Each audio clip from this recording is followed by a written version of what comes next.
नमस्कार, मी हेमांगी पवार ह्या आपल्या यूट्यूब चॅनलवर आपणा सर्वांचं मनापासून स्वागत करते. आपल्या चॅनलवरती रामायण, महाभारत, छत्रपती शिवाजी महाराज, त्यानंतर आपले स्वातंत्र्य सैनिक यांच्या विविध कथा, यांचा इतिहास आपण सांगत असतो आणि भावी पिढीपर्यंत पोहोचवण्याचा एक छोटासा प्रयत्न मी करते. पण आजची जी कथा आहे ही संस्कार कथा आहे.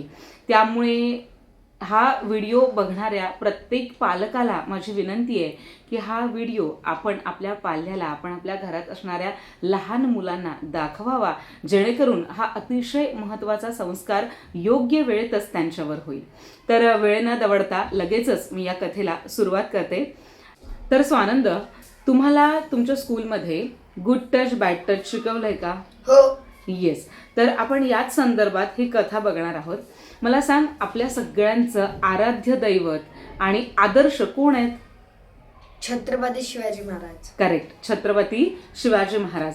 आणि महाराजांना त्यांच्या आईंनी म्हणजे जिजाऊ आऊसाहेबांनी कोणकोणत्या गोष्टी सांगून मोठं केलेलं आहे? रामायण, महाभारत. येस, रामायण आणि महाभारत या कथांमधून त्यांच्यावरती संस्कार झालेले आहेत, बरोबर. तर अशीच एक रामायणातली कथा जी आऊसाहेबांनी महाराजांना सांगितली आणि त्या एका कथेमुळे महाराज कसे घडले ते आपण बघूया. ठीक आहे.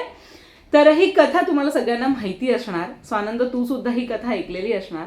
तर कथा अशी आहे की ज्या वेळेला सीतेचं हरण करण्यात आलं, म्हणजे रावण सीतेला पळवून घेऊन जाऊ लागला, आणि त्यावेळेला सीतेने काय केलं तर तिच्या अंगावरचे जे दागिने होते, जे अलंकार होते, तो एक एक अलंकार काढून ती त्या वाटेमध्ये जाताना टाकू लागली, जेणेकरून ज्या वेळेला प्रभू श्री रामचंद्र सीतामाईचा शोध घेण्यासाठी निघतील तेव्हा काय होईल, तो रस्त्यातला किंवा त्या वाटेतला एक एक दागिना त्यांना दिसेल आणि त्याच्या मार्फत प्रभूंना सीतामाईंना कुठे ठेवलंय याचा शोध घेता येईल. आणि म्हणून सीतेने ही युक्ती वापरली होती.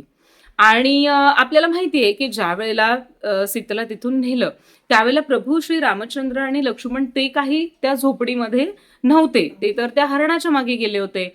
आणि लक्ष्मण प्रभू श्री रामचंद्रांना वाचवण्यासाठी तो सुद्धा त्यांच्या मागे गेला होता.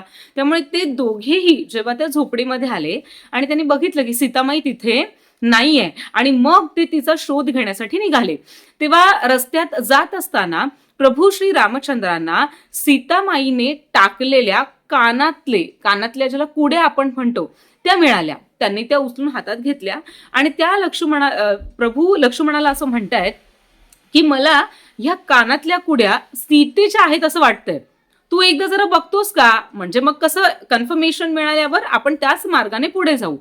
आणि त्या कुड्या त्यांनी लक्ष्मणाला दाखवल्या.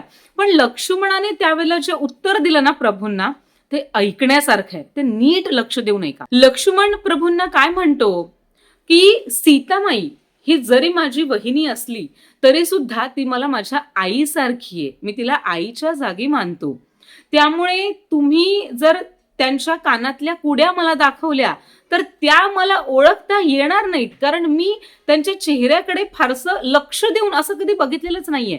पण तेच जर तुम्ही मला त्यांच्या पायातल्या पैंजण किंवा जोडवी दाखवल्या ना तर मी त्या अचूक ओळखेन, कारण रोज सकाळी आंघोळ करून झाल्यावरती मी त्यांना नमस्कार करतो, मी त्यांचे पाय धरतो.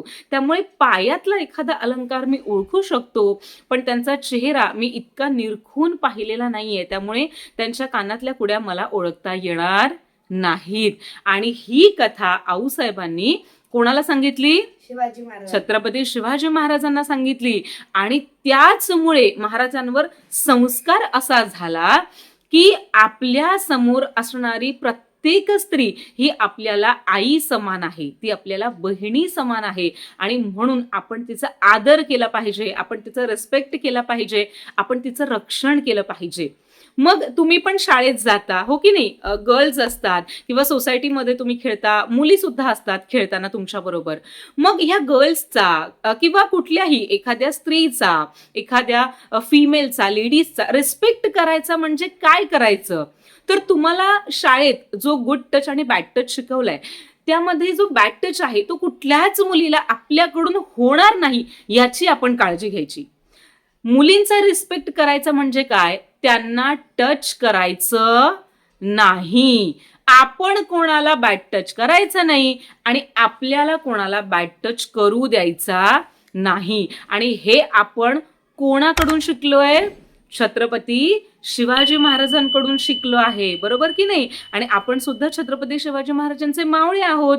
त्यामुळे महाराजांनी जे आपल्याला शिकवलंय स्त्रियांचा आदर करायला, मुलींचा रिस्पेक्ट करायला, ते सगळं आपण आपल्या कृतीतून करायचंय. आणि आपण जर असं केलं ना तरच महाराजांना खऱ्या अर्थाने आनंद होईल.